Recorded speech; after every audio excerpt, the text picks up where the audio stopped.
Assalamu alaikum everyone. Today I am going to tell you the syllabus of English literature for ADP third semester and final term.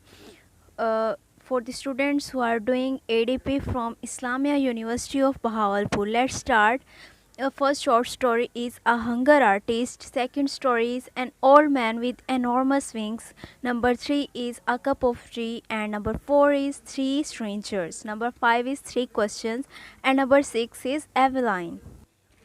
This is the complete syllabus for ADP third semester final term and the subject is English literature. Let's explain these all. First of all, I am going to tell you A Hunger Artist. This story is written by Franz Kafka and published date is 1922. तो अगर आपकी तैयारी नहीं है तो आपने इसके characters को अच्छी तरह याद करना है. इसमें कौन कौन था? हंगर आर्टिस्ट था, इम्प्रेसरियो था, ओवरसीर था, वॉचमैन था, यंग लेडीज़ थी. अब मैं आपको शॉर्ट से ये स्टोरी बता देती हूँ. इसमें हंगर आर्टिस्ट होता है जो कि 40 डेज़ तक अपने वो फास्ट रखता है, यानी कि रोज़े रखता है, भूखा रहता है एक केज के अंदर रहकर. इम्प्रेसरियो कौन है? सेकंड नंबर पे देखें, ये इसका मैनेजर होता है जो इसे टाउन टू टाउन लेके जाता है. ओवरसीर है, ये है सर्कस में जब वो जाता है तो वहाँ का जो मैनेजर है ये ओवरसीर है. वॉचमैन कौन होता है? ये रखवाली करता है कि ये हंगर आर्टिस्ट कुछ खाता तो नहीं है 40 डेज़ तक. यंग लेडीज़ होती हैं, जब इसके 40 डेज़ पूरे होते हैं तो ये इसे खाना देने के लिए आती हैं और ये बहुत ज़्यादा उस पर तरस खाती हैं. इस स्टोरी में ये होता है कि हंगर आर्टिस्ट पे कोई ट्रस्ट नहीं करता कि वो 40 डेज़ तक फास्ट रखता है और इसी तरह वो अपने केस फास्ट को बढ़ाने की कोशिश करता है, लेकिन इम्प्रेसरियो उसे मना करता है. फिर वो जाता है सर्कस में कि वहाँ शायद लोग मुझे देखें, लेकिन वहाँ पे भी लोग उस पर ट्रस्ट नहीं करते. At the and hunger artist की डेथ हो जाती है और वहाँ पे एक पैंथर को ला के रख दिया जाता है. ये स्टोरी का थीम है. One short story is completed. Now move to next. Now move to the second story, An Old Man with Enormous Wing. The writer is Gabriel Garcia Marquez and published date is 1955. That was published in Spanish language and then it was published in 1972 in English language. This is important for MCQs. You have to must learn these all dates. Okay. तो publish date और writer का नाम हमने जान लिया. अब next देखते हैं. अब नेक्स्ट आपने इसके करैक्टर्स को नहीं भूलना. आपको इस स्टोरी में बता दूंगी, इसके बाद करैक्टर्स आपने याद कर लेना है तो आप पेपर में इजीली अटैम्प्ट कर सकते हैं ये शॉर्ट स्टोरी. इसमें करैक्टर्स हैं द ओल्ड मैन, पिलायो. ये कौन है? पिलायो है father of newborn baby. Elisenda, Pelayo's wife. Father Gonzaga, ये टाउन प्रीस्ट होता है. द नेबर, ये एक बॉसी वूमेन होती है. आगे है स्पाइडर वुमेन. ये होती है एक स्पाइडर वुमेन जो टाउन में आते हैं न्यू. ये मैं आपको एक्सप्लेन करती हूँ. The child. ये 7 करैक्टर्स हैं, इनमें से आपने एक को भी नहीं भूलना, फिर आप स्टोरी को इजीली अपनी वर्डिंग में भी राइट कर सकते हैं जब ये पेपर में आएगी. तो चलिए अब मैं आपको शॉर्ट सी ये स्टोरी का थीम बता देती हूँ, इसकी समरी बता देती हूँ उर्दू में, ताकि आप इसे इंग्लिश में राइट कर सकें.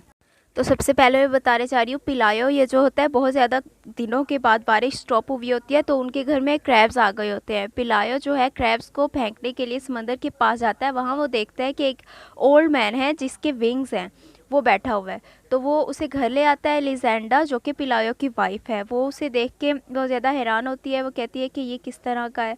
तो वो जाती है अपनी नेबर के पास, नेबर को बताती है. तो वो नेबर कहती है कि ना ये एक एंजल है जो कि आपके बीमार बेटे को, उनका बेटा बीमार होता है, उनको लेने आया है. फिर आहिस्ता आहिस्ता ये खबर फैलने लग जाती है. फादर गोंजागा जो कि टाउन प्रीस्ट होता है वो कहते हैं नहीं, ये एक एंजल नहीं है, ये समथिंग एल्स है, कुछ और है ये. वो मतलब सस्पेंशियस होता है कि मैंने इसका पता लगाना है कि ये क्या है.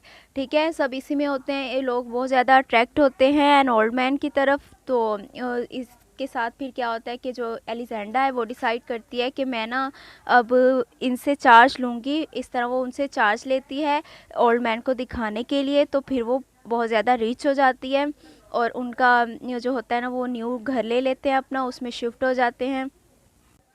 तो क्या होता है फिर वहाँ पे एक और चीज़ फेमस हो जाती है. स्पाइडर वुमेन आती है जो कि जिसका जो फेस होता है वो तो वुमन का होता है, लेकिन जो उसकी बॉडी होती है वो स्पाइडर की तरह होती है. वो अपने मतलब वो आ जाती है. इसके बाद जो ओल्ड मैन है वो कम फेमस हो जाते हैं और ये स्पाइडर वुमेन ज़्यादा फेमस हो जाती है. यहाँ पे इनके चाइल्ड का बस ये किस्सा है कि वो बीमार होता है और इसके बाद मतलब वो ठीक भी हो जाता है, जब वो ओल्ड मैन इनके घर में आता है तो वो ठीक हो जाता है। बस यही स्टोरी है इसकी। आई होप आपको समझ आ गई होगी। Now move to third short story, that is A Cup of Tea, and the writer is Catherine Mansfield. Published date is May 1922. ये जो करेक्टर्स होते हैं और ये जो मैं पब्लिश डेट और राइटर का नाम बता रही हूँ, ये आपने भूलने नहीं है। Now move to its characters. इसके करेक्टर्स आपने याद रखने हैं, हर शॉर्ट स्टोरी के करेक्टर्स नहीं आपने भूलने, तो आप फिर पूरा पेपर अटैम्प्ट कर सकते हैं। अगर आपको करेक्टर्स और इनके मतलब पब्लिश डेट और राइटर के नाम याद हैं तो आप अटैम्प्ट कर सकते हैं, ठीक है। फर्स्ट इसका करेक्टर है रोजमेरी फेल, सेकंड है मिस स्मिथ, नंबर 3 है मिस फेल फिलिप जो कि रोजमेरी का हस्बैंड है, और एक शॉपकीपर होता है, ठीक है। ये 4 हैं जो इसके करेक्टर्स हैं मेन, ये आपने याद रखने हैं, ये नहीं भूलने हैं। First of all start with rosemary fail. Rosemary fail बहुत ज़्यादा रिच होती है, उसे शॉपिंग का बहुत ज़्यादा शौक होता है। वो एक शॉप पे जाती है जहाँ पे उसे एक एंटीक बॉक्स पसंद आ जाता है, और जो शॉपकीपर होता है वो उसे उसकी प्राइस बहुत ज़्यादा बता देता है। रोजमेरी के पास इतनी अमाउंट नहीं होती, वो कहती है इसे रख ले, मैं नेक्स्ट टाइम आके आपसे ले जाऊँगी। तो बस शॉपकीपर का यही सीन है इस स्टोरी में। नेक्स्ट वो बाहर जाती है तो वहाँ पे मिस स्मिथ होती है जो कि उसे अ कप ऑफ टी के पैसे मांगती है कि मैंने एक कप ऑफ टी पीना है, मुझे इतनी अमाउंट दे सकती हैं। तो जो रोजमेरी फेल होती है वो बहुत ज़्यादा मतलब वो होती है, हैरान होती है कि इसके पास एक कप ऑफ टी के भी पैसे नहीं हैं। वो उसे घर ले जाती है क्योंकि वो बहुत ज़्यादा नॉवेल्स पढ़ती होती है रोजमेरी फेल। तो वो मतलब खुद को पता नहीं क्या समझती है, और वो कहती है कि अच्छा मैं इसे घर ले जाती हूँ और इसकी हेल्प करती हूँ। तो रोजमेरी फेल मिस स्मिथ को अपने घर ले जाती है। मिस स्मिथ कौन है? पुअर गर्ल है, ठीक है। अब वो उसे अपने बेडरूम में बिठा देती है, उसे कप ऑफ टी देती है और कुछ सैंडविच देती है। उतनी देर में मिस्टर फेल फिलिप आ जाता है जो कि उसका हस्बैंड होता है रोजमेरी फेल का। जो वो देखता है कि कोई मतलब गैर लड़की आके उनके बेडरूम में बैठी हुई है, तो वो बाहर चला जाता है और अपनी वाइफ रोजमेरी फेल को बुलाता है। और फिर क्योंकि वो जानता होता है कि रोजमेरी फेल उसे इस तरह तो नहीं भेजेगी, इसलिए वो सोचता है कि मैं कुछ ऐसा कहता हूँ कि रोजमेरी फेल मिस स्मिथ को खुद ही भेज दे। तो वो रोजमेरी फेल को कहता है कि ये लड़की कितनी खूबसूरत है। तो मतलब वो उसके रोजमेरी फेल मतलब फ़ौरन से जेलस हो जाती है। तो वो कहती है कि ना अच्छा मैं हाँ, जो मिस्टर फेल होता है वो कहता है कि आज हम ना डिनर साथ करेंगे, ये लड़की बहुत प्यारी है, इस लड़की के साथ ही डिनर करेंगे। रोजमेरी फेल दिल ही दिल में बहुत ज़्यादा जेलस हो जाती है। वो अपने हस्बैंड से कहती है आप 1 मिनट रुकिए, मैं अभी आ रही हूँ। वो जाती है मिस स्मिथ के पास और उससे थोड़े से पैसे देती है और उसे कहती है आप यहाँ से चली जाओ। ये जो चीज़ें मैंने आपको बताई हैं इनको याद रखने से आप 100% अपना पेपर अटैम्प्ट करेंगे। MCQs इसी में से बनेंगे, आपके बहुत अच्छे मार्क्स आएंगे। नेक्स्ट है कप ऑफ टी के थीम की तरफ। इसमें क्या दिखाया हुआ है? Class consciousness, feminism, materialism. वो जो एंटी मनी बॉक्स होते हैं, तो वो जो बॉक्स होता है एंटीक बॉक्स होता है, वो जो है मटेरियलिज्म, इनसिक्योरिटी, जेलसी, यही चीज़ें इस स्टोरी में दिखाई गई हैं। यही स्टोरी का थीम है। थीम इसका इम्पोर्टेंट है, इसलिए मैंने आपको ये भी बता दिया है। आई होप जो मैंने एक्सप्लेन की हैं पिछली 3 शॉर्ट स्टोरीज़ वो आपकी तैयार हो गई होंगी। अब ये 4th है 3 स्ट्रेंजर्स, ये 4 शॉर्ट स्टोरी है, ये भी आपकी अभी तैयार हो जाएगी। Now move to the next story 3 strangers. इसमें राइटर का नाम है Thomas Hardy and publish date is 28 March 1820 या समथिंग एल्स। ये पूरी एक्सप्लेन नहीं की हुई, आपने पेपर में इसी तरह अटैम्प्ट कर देनी है, ठीक है। इसके जो हैं करेक्टर्स कौन है ये मैं आपको बता रही हूँ। इसमें है एक शेफर्ड होता है, शेफर्ड फैनल जिसका नाम है। फिर होता है फर्स्ट मैन, फिर होता है हैंगमैन, फिर होता है third man. Shepherd, first man, hangman, third man, third stranger, मतलब 3 स्ट्रेंजर्स इसमें होते हैं। शेफर्ड कौन होता है? उसकी बेटी की क्रिसमस पार्टी होती है जो कि उसने एक जगह पे अरेंज की होती है। तो उस पार्टी के दौरान फर्स्ट मैन वो होता है क्लॉक मेकर, वो होता है टॉल, उसका कलर डार्क होता है, 40 ईयर्स ओल्ड होता है और उसने एक शिप चुराई होती है। फिर सेकंड स्ट्रेंजर उसकी पार्टी में आता है, वो होता है हैंगमैन जो कि उस आदमी को ढूंढ रहा होता है जिसने शिप चुराई होती है, जो कि फर्स्ट मैन होता है। और थर्ड स्ट्रेंजर कौन होता है? वो क्लॉक मेकर यानी कि फर्स्ट मैन का भाई होता है, जो कि अपने भाई से मिलने जेल जा रहा होता है, लेकिन उसे वहाँ से पता चलता है कि उसका भाई नहीं, वहाँ पे उसे बहुत ज़्यादा बारिश हो रही होती है और मतलब डार्क नाइट होती है, सर्दी बहुत होती है, तो वो उस पार्टी में आ जाता है। जब वो पार्टी में आते हैं तो वो देखता है फर्स्ट मैन को यानी कि अपने भाई को कि वो पार्टी में पहले से बैठा हुआ है। उतनी देर में फायरिंग होती है और जो थर्ड स्ट्रेंजर होता है वो अपने भाई को मतलब जेल में देखने जा रहा होता है, लेकिन वो पार्टी में उसे देख के वो भाग जाता है वहाँ से। हैंगमैन मतलब जो हैंगमैन होता है वो कहता है कि ना ज़रूर हाँ, फर्स्ट मैन सबको गुमराह करता है कि ये जो थर्ड स्ट्रेंजर आया था ना, यही चोर है और ये कोई अभी जेल से आया इसलिए फायरिंग हो रही है। तो हैंगमैन और बाकी पार्टी के लोग जो होते हैं वो थर्ड स्ट्रेंजर के पीछे भाग जाते हैं, जबकि चोरी तो फर्स्ट मैन ने की होती है। फर्स्ट मैन सबको पागल बना के जब सब लोग थर्ड थर्ड स्ट्रेंजर के पास चले जाते हैं उसे पकड़ने के लिए, तो फर्स्ट मैन वहाँ मौके का फ़ायदा उठा के वहाँ से फ़रार हो जाता है। तो जब वो वापस आते हैं थर्ड स्ट्रेंजर को पकड़ के, तो वो थर्ड स्ट्रेंजर बताता है कि मैंने कोई चोरी नहीं की, वो तो मैं अपने भाई को देख के भागा था जब मैं उसे जेल में मिलने जा रहा था, लेकिन मैंने उसे यहाँ पे देखा तो मतलब मैं वहाँ से भाग निकला कि ये क्या हो गया है। तो वो सारी स्टोरी बताता है कि वो मतलब भूख की वजह से, गुर्बत की वजह से ना उसके भाई ने एक शिप को स्टॉल किया था यानी कि चोरी की थी, तो उन्होंने उसे सज़ा दे दी थी। तो वो जेल से अब भाग के इस तरह आ गया, तो मतलब हैंगमैन उसे पकड़ने के लिए सब लोग बहुत ज़्यादा फिर वो होते हैं कि मतलब इतनी सी बात पे उसे इतनी बड़ी सज़ा क्यों दी गई। तो मतलब सब मैन थर्ड स्ट्रेंजर को छोड़ देते हैं और फिर फर्स्ट मैन जिसने शिप स्टॉल की होती है उसे भी माफ़ कर दिया जाता है। ये है स्टोरी इन शॉर्ट वर्डिंग में, ठीक है। ये वीडियो मैं उन स्टूडेंट्स के लिए बना रही हूँ जिन्होंने 6 मंथ में मतलब एक पूरे सेमेस्टर में कुछ नहीं पढ़ा और अब परेशान है कि हमें कुछ नहीं आ रहा, हम पेपर कैसे देंगे। तो ये स्पेशली उन बच्चों के लिए है ताकि वो तैयारी कर लें। Before I move to 5th short story, I request you all to subscribe my channel and like my videos and ask to your friends to subscribe my channel so that my videos will be helpful for other students as well. So let's start.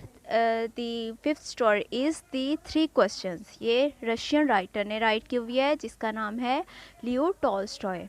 Publish date is 1855। ये जो मैंने आपको बना के दी हुई हैं, आपने paper से पहले इसे याद करना है। बाकी स्टोरी आप अपनी वर्डिंग में लिख सकते हैं जो मैं आपको एक्सप्लेन कर रही हूँ, लेकिन करेक्टर्स और ये राइटर का नाम, पब्लिश डेट, ये आपने याद रखनी है। आप इजीली शॉर्ट भी अटैम्प्ट कर लेंगे, लॉन्ग भी कर लेंगे, MCQs तो आपके मिनटों में हो जाएंगे। अब चलते हैं इसके करेक्टर्स की तरफ। इसमें कितने करेक्टर्स हैं? ओनली 3 करेक्टर्स हैं। इसमें है the emperor, someone who determines to solve a problem. ये कौन है? ये किंग होता है जो मतलब जिसको इम्पेरियर का नाम दिया गया है, जिसके माइंड में 3 क्वेश्चंस होते हैं। और सेकंड पे होता है the hermit, someone who is wise, जो एक वाइज मैन के पास अब आगे इम्पेरियर जाएगा यानी कि किंग जाएगा, तो ये वो है hermit. The sworn enemy, injured enemy, जो कि इम्पेरियर का दुश्मन होता है, ये वो है। इसमें 3 करेक्टर्स हैं। इन 3 करेक्टर्स के रिवॉल्व ही ये स्टोरी घूमती रहेगी। तो चलिए स्टार्ट करते हैं स्टोरी इन शॉर्ट वर्डिंग में। जो इम्पेरियर होता है, किंग होता है, उसके माइंड में होते हैं 3 क्वेश्चंस। वो 3 क्वेश्चंस मैं आपको आगे जाके बताती हूँ। वो 3 क्वेश्चंस आपने याद रखने हैं कि वो 3 क्वेश्चंस क्या थे, ठीक है। उसका मैं यहाँ पे भी बता रही हूँ कि 3 क्वेश्चंस वो ये हैं। फर्स्ट मैं आपको बताती चलूँ कि ये जो 3 क्वेश्चंस हैं ये शॉर्ट में आ सकता है कि जो किंग के माइंड में what were the 3 questions the emperor wants to know, या शॉर्ट क्वेश्चन ये आ सकता है कि वो कौन से 3 क्वेश्चन थे जो कि इम्पेरियर जानना चाहता था। ये 3 क्वेश्चंस इम्पेरियर के माइंड में होते हैं। Question number 1 is how can I do the right thing in a right time. Question number 2 उसके माइंड में था who are the people I need the most. Question number 3 था what is the most important thing to do. ये 3 question उसके mind में थे जो कि वो लोगों को बुलाता है और डिफरेंट लोगों से वो सजेशंस मांगता है। कोई कहता है आपको इबादत में अपना वक्त गुजारना चाहिए, कोई क्या कहता है, मतलब सब अपनी अपनी राय देते हैं, लेकिन ना जो इम्पेरियर होता है उसी को सेटिस्फेक्शन आंसर किसी से नहीं मिलता। तो एक आदमी होता है वो बताता है कि एक जंगल में एक हर्मिट है, वो बहुत ज़्यादा वाइज है, वो आपको इनके आंसर्स दे सकता है। तो लेकिन उसकी एक विश है कि आप अपने बॉडीगार्ड्स और आप वहाँ पे किंग बन के नहीं जाएंगे। तो वहाँ पे जो एम्पायर होता है वो आम आदमी बन के जंगल में चला जाता है। जो हर्मिट होता है वो वहाँ पे डिगिंग कर रहा होता है, मतलब खुदाई कर रहा होता है। तो जाके किंग अपने ना उससे सलाम वगैरह लेने के बाद अपने 3 क्वेश्चंस उससे पूछता है, वो आंसर नहीं करता और अपनी खुदाई में मसरूफ़ रहता है। जो एम्पायर होता है वो दोबारा करता है, फिर भी वो उसके क्वेश्चंस का आंसर नहीं देता। इसी तरह से रात हो जाती है।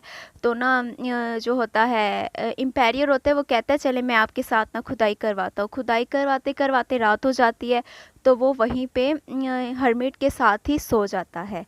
कौन? एम्पायर। ठीक है।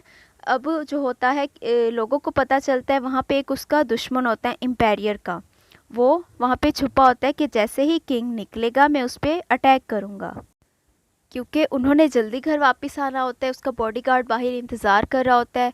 और जो होता है उसका एनमी दुश्मन यानी कि जो जो उसका होता है वो भी वेट कर रहा होता है कि अभी तक किंग आया क्यों नहीं। उतनी देर में क्या होता है, जो एम्पायर का बॉडीगार्ड बाहर खड़ा होता है वो उस आदमी को यानी कि उस एनमी को देख लेता है कि ये किंग के लिए खड़ा हुआ है ताकि उस पर हमला कर सके।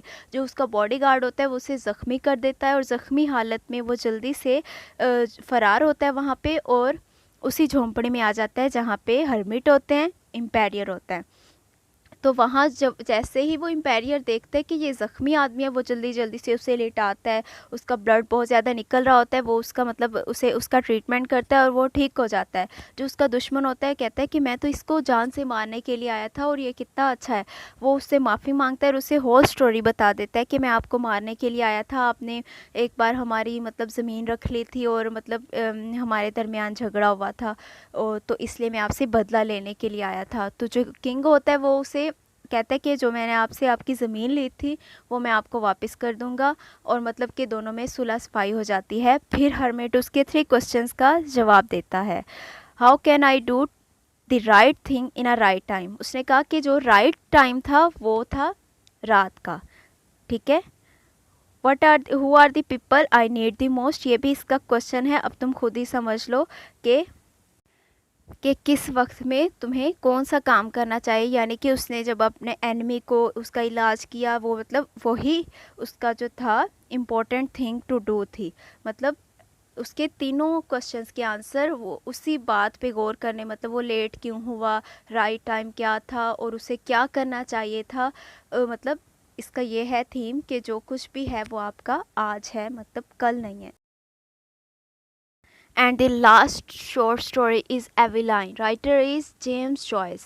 Published date is 10 September 1904. ठीक है, ये इसकी पब्लिश डेट है, ये आपने याद रखना है। राइटर का नाम ज़रूर याद रखा करें। Now move to its characters. इसमें कितने करेक्टर्स हैं? 7 करेक्टर्स हैं। नंबर 1 है एविलाइन, जो कि 19 ईयर्स ओल्ड होती है, स्पेंडिंग मिजरेबल लाइफ, जो कि मिजरेबल लाइफ गुजार रही होती है। एविलाइंस फादर होते हैं, एविलाइंस मदर होती है जो कि जिनकी डेथ हो चुकी है। अर्निस्ट होते हैं उसका ब्रदर जिसकी डेथ हो चुकी है। हैरी चर्च डेकोरेटर, ये भी किसका भाई है? एविलाइन का भाई है। फ्रैंक एविलाइंस का लवर है और ये सेलर होता है। ये आपके एमसीक्यूज में आ सकता है कि फ्रैंक का क्या पेशा था, वो क्या करता था, तो वो सेलर था। मिस केवन, ये इसकी बॉस होती है एविलाइन की। ठीक है, ये 7 करेक्टर्स हैं, ये आपने याद रखने हैं, ये नहीं भूलने। एविलाइन जो है इसकी मदर और इसके भाई की डेथ हो चुकी होती है, अर्निस्ट की। ठीक है, उसके बाद इसके घर में इसके फादर होते हैं और हैरी भी घर में नहीं रहता, वो चर्च डेकोरेटर होता है, वो घर से बाहर रहता है, सिर्फ वो घर में पैसे भेजता है। एविलाइन का जो फादर होता है वो ड्रिंकिंग करता है, वो मतलब इतना अच्छा आदमी नहीं होता। एविलाइन हर वक्त डरती रहती है कि ना, क्योंकि वो गाली गलौज देता है और इस तरह से होता है। ठीक है, फिर जो होती है एविलाइन की फ्रेंडशिप होती है फ्रैंक से। ठीक है, इनकी बहुत ज़्यादा फ्रेंडशिप होती है और एविलाइन डिसाइड करती है कि मैं फ्रैंक के साथ चली जाऊंगी, उसके साथ आयरलैंड में, और यहाँ पे नहीं रहूँगी, सब कुछ छोड़ के चली जाऊंगी और अपनी लाइफ स्पेंड करूँगी फ्रैंक के साथ। तो यही सोच रही होती है, तो उसे अपनी मदर की भी बहुत ज़्यादा याद आ रही होती है। तो वो क्या करती है, वो डिसाइड करती है कि बस उसका यहाँ पे कोई है नहीं, वो फ्रैंक के साथ चली जाएगी आयरलैंड। तो क्या होता है, वो फ्रैंक के साथ जा रही होती है, शिप आ जाती है। तो वो जो होता है फ्रैंक अपना हाथ आगे बढ़ाता है एवेलाइन को आगे बुलाने के लिए, लेकिन एवेलाइन जो होती है बहुत ज़्यादा सोचों में घिरी हुई होती है। उसे अपनी मदर के जो लास्ट वर्ड होते हैं वो याद आते हैं। उसकी मदर ने कहा होता है कि उसने अपने भाई का और अपने फादर का बहुत ज़्यादा ख्याल रखना है, कि उनके बाद वही है जो उनकी केयर कर सकती है। तो जो होती है वो शिप जा रही होती है, फ्रैंक अपना हाथ आगे करके खड़ा होता है, लेकिन एवेलाइन जाने से इनकार कर देती है और फ्रैंक और शिप चली जाती है। एवेलाइन वहीं पे खड़ी रहती है और ये सोच रही होती है कि नहीं, मुझे अपने भाई का और अपने फादर का ख्याल रखना है। ये थी स्टोरी इन शॉर्ट वर्डिंग में। आपने ये पेपर में अटैम्प्ट करनी है और आपने इसके करेक्टर्स, हर स्टोरी के करेक्टर्स और पब्लिश डेट और राइटर के नाम नहीं भूलने, क्योंकि ये पेपर में लाजमी आते हैं। अगर आपको यही भूल गए तो आप नहीं कर सकते। बाकी जो समरी है, अगर आपको उर्दू में समझ आ गई, आप इंग्लिश में खुद ही राइट कर सकते हैं और आपके बहुत ज़्यादा अच्छे मार्क्स आ जाएंगे। तो ये था आपका 6 मंथ का कोर्स, जो कि मैंने आपको 5 या 10 मिनट में कवर करवा दिया है। आपने सिर्फ, आपका पेपर होने वाला है, आपके पास टाइम नहीं है, आप सिर्फ मेरी वीडियो देखें और इसे जो मैंने करेक्टर्स और याद करने के लिए चीज़ें बताई, ये आपने बहुत ज़्यादा अच्छे से याद रखनी है। और यही सारी स्टोरी में आपने ये आप एक पेज पे लिख लें, मेरी बात सुनिए। आप इसे एक पेज पे लिख लें और इसके करेक्टर्स को, पब्लिश डेट और राइटर के नाम को अच्छी तरह से रट्टे लगा लें। सिर्फ 10 मिनट लगेंगे आपको रट्टे लगाने में। आप जाएँ पेपर अटैम्प्ट करने। आपको अगर इनके करेक्टर्स के नाम और ये आते हैं, आपको स्टोरी तो वैसे ही समझ आ गई है, तो आप पेपर अटैम्प्ट कर सकते हैं। MCQs भी सारे इसी में से ही आएंगे। तो अगर आपको मेरी वीडियो पसंद आई है तो आप मेरे चैनल को प्लीज़ सब्सक्राइब कीजिए और अपने फ्रेंड्स को भी मेरी वीडियो शेयर कीजिए, ताकि उनका भी फ़ायदा हो और मैं आपके लिए मज़ीद वीडियोस बना सकूं। Thank you. अल्लाह हाफिज़। Best wishes for you.